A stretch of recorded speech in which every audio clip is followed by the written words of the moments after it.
I'm Jonathan Kydd. My father was the actor Sam Kydd, and it's his birthday today. He would have been 111. He was born in 1915. These are the three books that I've published, all to do with his life, from 45 to 82, in fact, but they go up at the moment to 1959. This one, he had published separately in 1973, and it sold 60,000. Fantastic read about being a prisoner of war, and I've republished it. It's on Amazon and eBay, and it's so good. I'm having a go at making it into a stage play. Wow, it's such a good read. It's very funny as well. But oh, the deprivation, oh, the horror, oh, the almost being killed a lot by first the Germans and then the Russians. Anyway, that's a great one. This is the first volume of his memoirs, which is 45 to 52, a period in which he was in 119 films, and it's all about how he became an actor from having been a stand-up originally, which is something I never knew. And he actually wrote an autobiography that never got published. It wasn't very good. He just said things like, it won't work with John Gregson, he was great.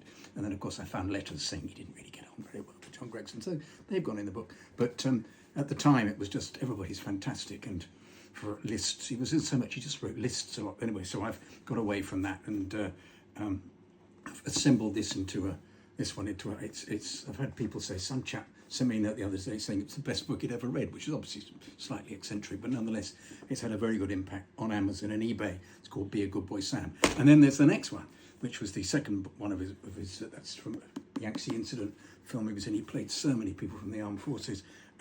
It's Never Mind the Acting, Just Say the Words, which is what the great actor Akim Tamarov said to him as a gag, mucking about. They got very friendly. They were doing a film called They Who Dare, where his agent thought he was going to become a star. He had a big part in the film.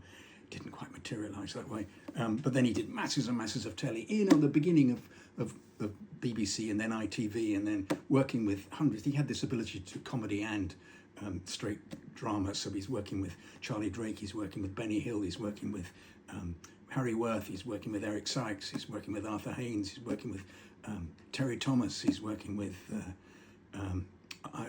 Ted Ray, he's working with who other great comics are there of the period, but anyway, you get the idea. At the same time, doing plays for today, doing big Antigone by Anuya, and Galsworthy, The Skin Game, and obviously a big start in TV when he was doing, he did Pickwick Papers, Charles Dickens playing Sam Weller. So anyway, this one, another good read. I'm about to finish off the third one, which will be 59 to, I think, 65, not sure at the moment, 66, when he did Crane, Orlando, Messmates, big series, which really cemented him as being a big TV star. Meanwhile, still doing the odd bit of film. And also I'm trying to do a documentary, which is about half finished. It's just very difficult to know what to do. You've got so much material. I mean, I've got about 180 of his films on DVD, and I've got lots of the tellies as well. Anyway, his birthday today would have been 111, and those are the books, eBay and Amazon. So if you have an opportunity, please have a go at buying them. Not very expensive, and I've got boxes of them. I'd like to get rid of a few. So thanks very much, and yeah, all right, bye.